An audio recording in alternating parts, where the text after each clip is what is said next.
வணக்கம். அலைகடல் ஓரத்தில் ஆர்ப்பரிக்கும் சமுத்திரத்தின் சாட்சியாக முருகப்பெருமானின் கம்பீரமான ஆலயம் ஒன்று விண்ணை முட்டி நிற்கிறது. ஆம், இதுதான் முருகனின் அறுபடை வீடுகளில் இரண்டாவதும் சமுத்திர கரையில் அமைந்துள்ள ஒரே தலமுமான திருச்செந்தூர் சுப்பிரமணிய சுவாமி திருக்கோயில்.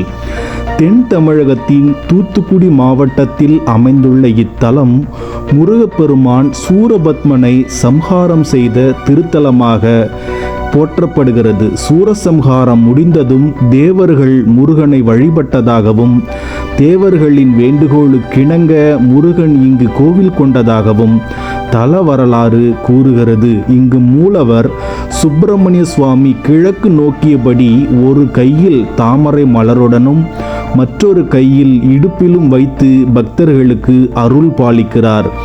இது மற்ற அறுபடை வீடுகளில் இருந்து முற்றிலும் வேறுபட்ட ஒரு தனித்துவமான கோலமாகும்.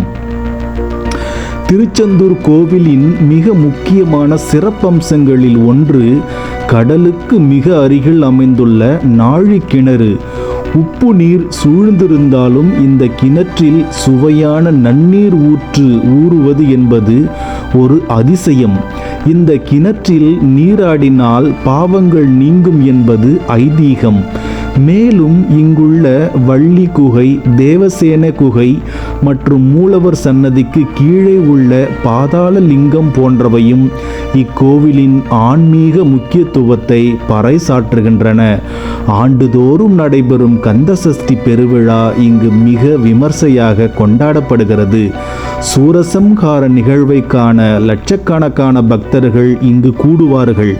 தவிர மாசி திருவிழா, வசந்த உற்சவம் போன்றவையும் இங்கு சிறப்பாக நடைபெறும்.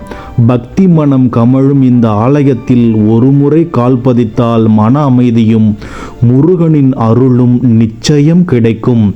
அலைக்கடல் தந்த அமுதனாய், பக்தர்களின் துயர் தீர்க்கும் கருணாமூர்த்தியாய் திருச்செந்தூர் முருகப்பெருமான் இன்றும் அருள் புரிந்து கொண்டிருக்கிறார். வாருங்கள், ஒரு முறையேனும் இந்த புண்ணிய பூமியை தரிசித்து முருகனின் திருவருளை பெறுவோம். ஓம் சரவணபவ. நன்றி, வணக்கம்.